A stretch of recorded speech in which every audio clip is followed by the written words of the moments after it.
Hi friends, நம்ம எப்படி இட்லி சாம்பார் செய்கிறதுன்னு பார்ப்போம். இது இட்லிக்கு மட்டும் இல்லை, தோசைக்குமே ரொம்ப நல்லாயிருக்கும். ஒரு பேனில் 2 பேருக்கு தேவையான அளவுக்கு பருப்புக்கு தேவையான அளவு தண்ணியும் எடுத்திருக்கேன். அது கூடவே ஒரு தக்காளி, கொஞ்சம் போல் பூண்டு, கொஞ்சமாக விளக்கெண்ணெய் கொடுக்குறேன் நான்.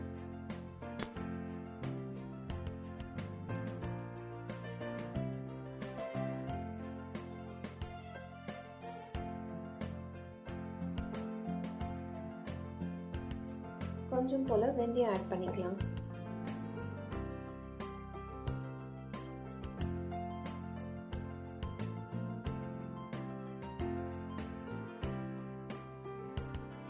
இது எல்லாமே லிட்டு க்ளோஸ் பண்ணிவிட்டு 2 விசில் வர வரைக்கும் வச்சு எடுத்துக்கலாம்.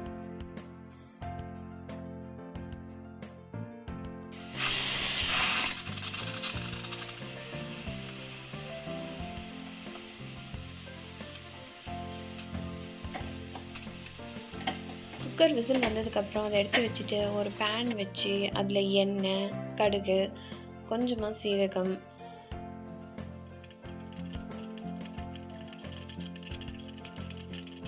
காரத்துக்கு தேவையான அளவுக்கு காஞ்ச மிளகாய் சேர்த்துக்கலாம், கருவேப்பிலை, சின்ன வெங்காயம் பிடிச்சவங்க கொஞ்சம் நிறையவே ஆட் பண்ணிக்கோங்க.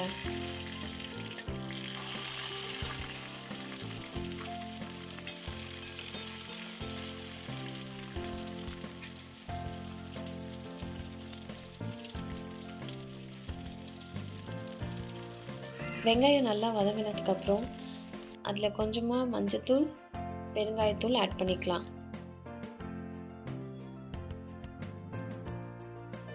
அதுக்கப்புறம் நல்லா கலக்கி விட்டுருங்க.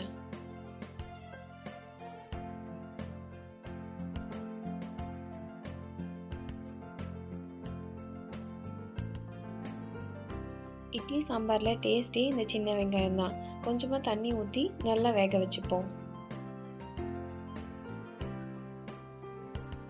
டிஃபன் சாம்பார் பொடி செஞ்சு வச்சுருக்கேன் வீட்லேயே. அது ஒரு 3 ஸ்பூன் எப்போவும் ஆட் பண்ணுவேன். அது குட்டி ஸ்பூனுங்கிறதுனால 3 ஸ்பூன். நீங்கள் பெரிய ஸ்பூன் இருந்துச்சுன்னா 1 ஸ்பூன் கூட போதும்.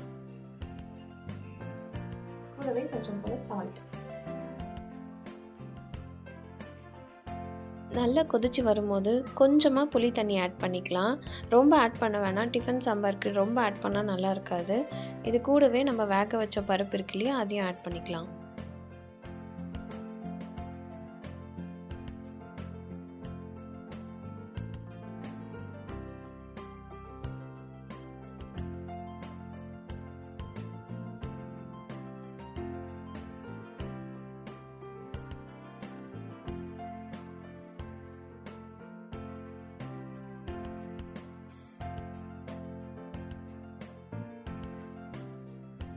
நல்லா கொதிச்சு வரும்போது கொத்தமல்லி ஆட் பண்ணிக்கலாம். கட் பண்ணி வச்ச கொத்தமல்லி ஆட் பண்ணிவிட்டு நம்ம டேஸ்ட் பார்த்துடலாம். டேஸ்ட் பார்த்துட்டு உப்பு பத்தலைன்னா உப்பு ஆட் பண்ணிக்கலாம்.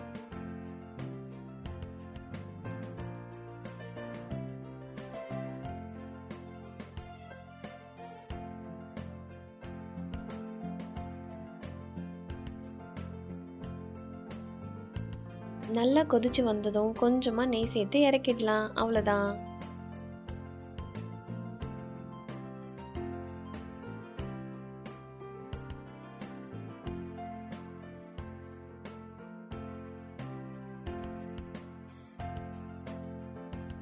இப்போ நம்ம இட்லி மாவு எடுத்து வச்சுருக்கோம், நேற்று ஆட்டின இட்லி மாவு. அதில் கொஞ்சம் போல் உப்பு, சோடா மாவு சேர்த்து நல்லா தண்ணி விட்டு மாவை கரைச்சிக்கலாம்.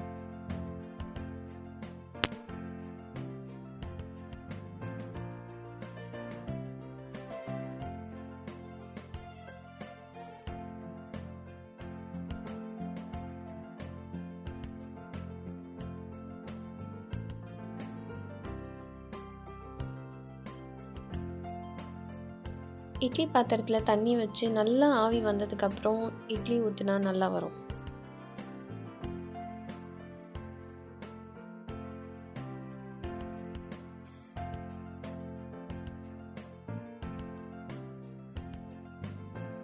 கரெக்டாக 10 நிமிஷத்துக்கு அப்புறம் ஓப்பன் பண்ணால் சுட சுட இட்லி ரெடி. லேசாக உங்கள் கையை ஈரம் பண்ணிவிட்டு இட்லி தொட்டு பாருங்கள். கையில் மாவு ஒட்டாமல் வரணும். அதே மாதிரி நீங்கள் அழுத்தும் போது உள்ளே அழுந்தக்கூடாது. அப்படி தான் இட்லி நல்லா வெந்துருச்சுன்னு அர்த்தம்.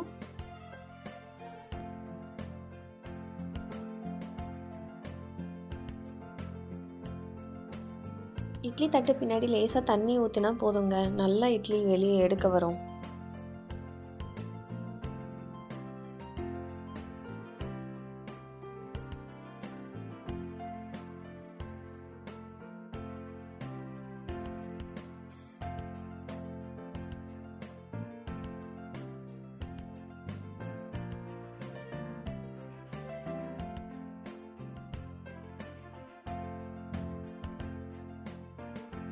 இப்போ நம்ம சூடான இட்லியும் சுவையான சாம்பாரும் ரெடி. வாங்க சாப்பிடலாம்.